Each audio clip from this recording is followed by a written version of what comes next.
আজ শেষবারের মতো সেই গানটা শোনাবা?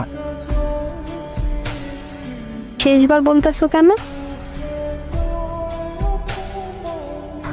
এরপর থেকে আমি আর শুনতে চাইবো না, তাই।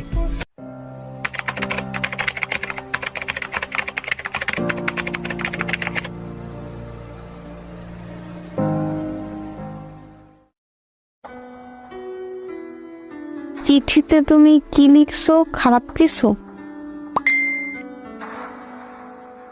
তেমন কিছু না, সাধারণ কয়টা কথা লিখছি। তাহলে কান্না করবো কেন? তুমি তো একটা পাগল, অল্পতেই কান্না করে দাও, তাই বললাম। আচ্ছা, তুমি কি জানো আমার কখন বেশি মন খারাপ হয়? কখন? তোমার চোখে পানি দেখলে। খারাপ কিছু যে কান্না করব?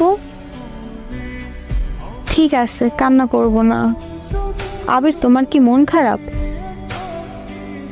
একটা কথা বলবো, শুনবা? আচ্ছা, শুনবো, বলো। আজ শেষবারের মতো সেই গানটা শোনাবা?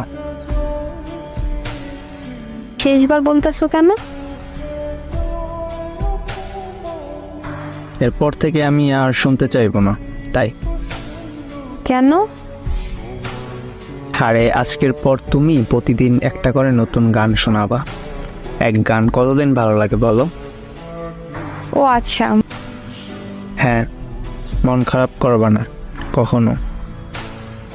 মন খারাপ করব কেন? না, এমনিতেই আর কি বললাম। তোমার কি হয়েছে আমাকে বলো প্লিজ। আরে পাগলি, তেমন কিছু না। আচ্ছা শোনো, রাত অনেক হয়েছে, এবার ঘুমাও, আমারও ঘুম আসছে।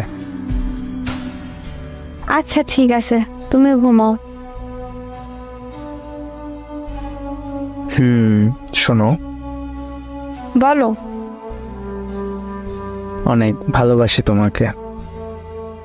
আমিও তোমাকে অনেক ভালোবাসি।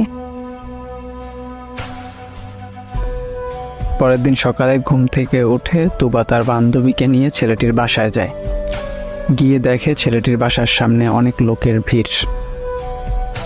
তারপর দেখে কি যেন একটা চৌকিতে চাদর গায়ে দিয়ে শুয়ে আছে। তুবা জিজ্ঞেস করলো ওইটা কে। পাশে থেকে একজন বলল ওইটা আবির, ও আর নেই এই পৃথিবীতে। তুবা একটা চিৎকার দিয়ে জ্ঞান হারিয়ে ফেলে। কিছুক্ষণ পর জ্ঞান ফিরে তুবার, সরাসরি আবিরের রুমে চলে যায়।